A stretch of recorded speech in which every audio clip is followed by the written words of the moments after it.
कितने बच्चे मर गए, दवाइयाँ नहीं मिल रही है, आरटीजीएस में नहीं मिल रही है दवाइयाँ। ज्यादातर जो डेथ्स हुई हैं 2, 4, 5 ही हुई हैं डेथ्स। उसके अंदर माता पिता को, एक मिनट, माता पिता को जो दवाई दी गई ब्लैकलिस्ट हो चुकी है, और जो गड़बड़ी है इसके प्रॉपर है, जो बैच जो आया है वो बैच जो मध्य प्रदेश भी गए, यहाँ भी गए। इन फ्री मेडिसिन में जो कफ सिरप का मामला उठ करके आया, तो उस कफ सिरप के मामले में आपने क्या क्या जांच कराई और किन किन लोगों को दोषी पाया? ब्राजो, एक बार आप दोबारा रिपीट कर देंगे? कफ सिरप के मामले में जो इशू बना, जहां मरीज मरे उनका कफ सिरप के पीने से, तो कफ सिरप की जांच आपने कहां कहां कराई और किन किन लोगों को दोषी पाया और आपने क्या कार्रवाई?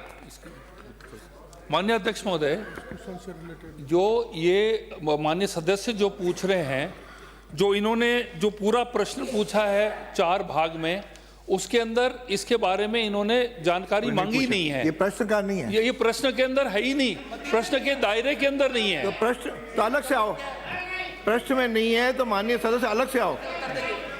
फ्री मेडिसिन आई, जो फ्री दवाइयां खरीदी और उस दवाई में एडल्ट्रेशन आया, तो इससे रिलेवेंसी तो है। आपने जो दवाइयां खरीदी, दवाइयां आपने खरीदी, उसमें आपने क्या कार्रवाई की? यहाँ कितने बच्चे मर गए, दवाइयां नहीं मिल रही है, आरटीजीएस में नहीं मिल रही है दवाइयां, इधर गरीबों के लिए दवाइयां नहीं है, वो अलग टेस्ट कराने के लिए बाहर जाना पड़ता है।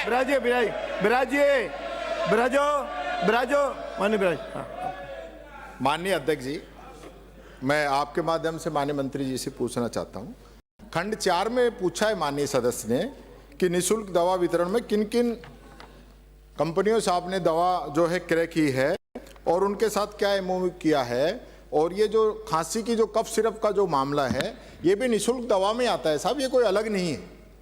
तो जो निःशुल्क दवा के अंदर जो कफ सिरप आई उससे जो मौत हुई बच्चों की, तो उन पे आपने किस पे क्या क्या कार्रवाई की, ये माननीय सदस्य पूछ रहे हैं। इसके बाद एक मैं और पूछूंगा। अध्यक्ष महोदय, ये जो दवाइयों के जिसकी माननीय नेता प्रतिपक्ष कह रहे हैं जिनसे डेथ हुई है, राजस्थान के अंदर जो भी डेथ्स हुई हैं, या तो ज्यादातर जो डेथ्स हुई हैं 2, 4, 5 ही हुई हैं डेथ्स।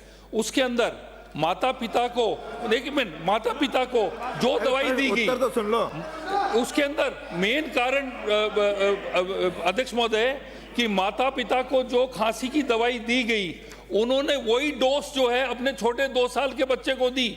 उसके अंदर कोडीन और कई अलग अलग टाइप के केमिकल्स होते हैं।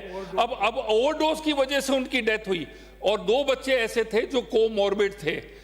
हमने ये दवाइयाँ कई साल से चल रही है, आपके सरकार के कार्यकाल से, आपके कई कार्यकाल से चल रही है दवाइयाँ, और आप लोगों ने कभी डिसकंटिन्यू नहीं की। वही दवाइयाँ आज भी चल रही हैं, और कोई भी डेथ दवाई की वजह से नहीं हुई है। डेथ जो हुई है वो ओवरडोसेज की वजह से हुई है और कोमॉर्बिडिटी की वजह से हुई है। आप चाहेंगे तो मैं आपको उसकी पूरी डिटेल रिपोर्ट मैं माननीय सदस्य को दे दूंगा। जी, माननीय हो गए, ये जो दवाई जो है माननीय मंत्री जी खुद मान रहे हैं कि ओवरडोज से हुई है। माननीय मंत्री जी, ये जो इंडस्ट्री है ये कई जगह ब्लैकलिस्ट हो चुकी है, और जो गड़बड़ी है इसके प्रॉपर है, जो बैच जो आया है वो बैच जो मध्य प्रदेश भी गए, यहाँ भी गए, उसके अंदर ये सारी गड़बड़ी हुई है।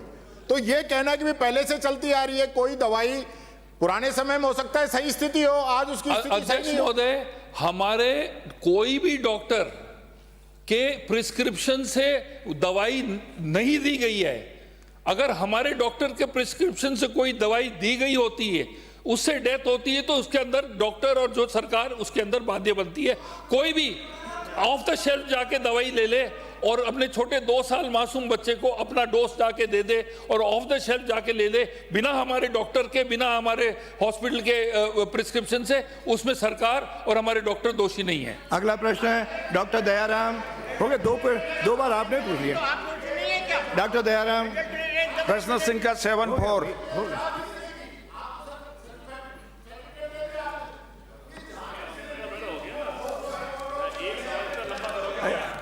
अगला डॉक्टर दयाराम, हो गया। इसको अलग से आइए, प्रश्न बहुत महत्वपूर्ण है, और एक भी डेथ जो है ना होना निश्चित रूप से हमारे लिए पीड़ादायक है। क्या प्रश्नकाल में एक भी डेथ नहीं होनी चाहिए। कारणों की जांच करवाएंगे। माननीय अध्यक्ष